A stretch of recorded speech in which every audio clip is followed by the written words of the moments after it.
हमके अरे कि सोना के टिकवा दे लेबा अरे कि बार बार का पूछेलू अरे कि का पियावा कोई लेबा मुँह देखाई में हमके अरे कि सोना के टिकवा दे लेबा एक बेर दू बेर तीन बेर चार बेर पाँच बेर चुमा ले लेबा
छुअला पे दुर्भागिले अरे कि तू का जन्म रात भर में आ कोई गो फिल्म देखैले बा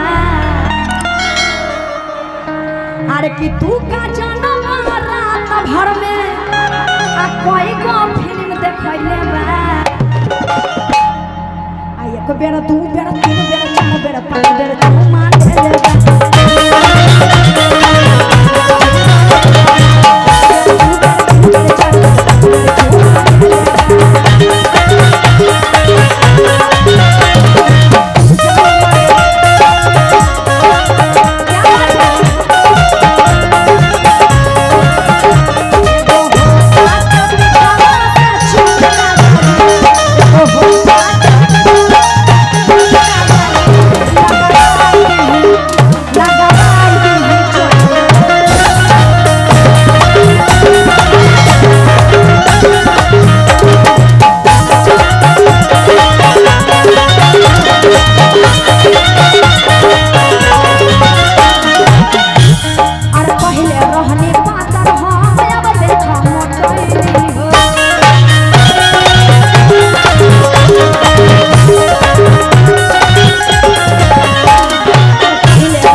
शादीशुदा है कि कुंवारा है? कुंवारा है। लड़की उड़की अभी नहीं पटल एको गो न।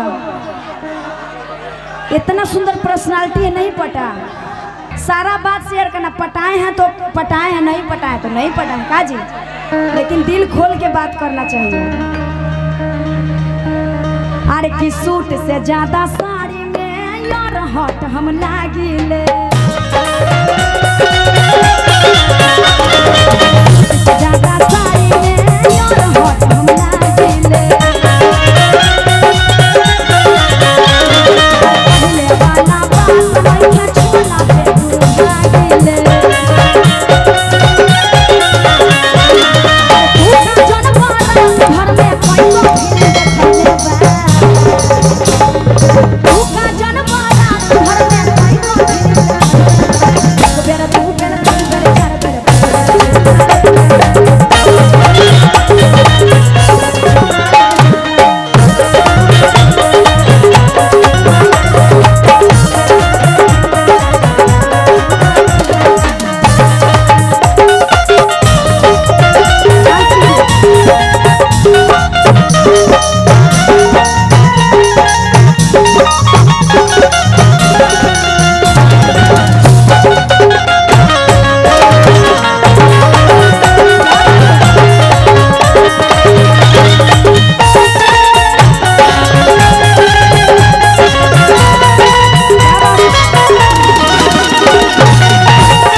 चटनी पर चोखा दे हब आ रतिया के मौका दे अगर ई मैडम रात को बात करने के लिए अगर मौका दे दे तो कितना आदमी तैयार हो जाइए।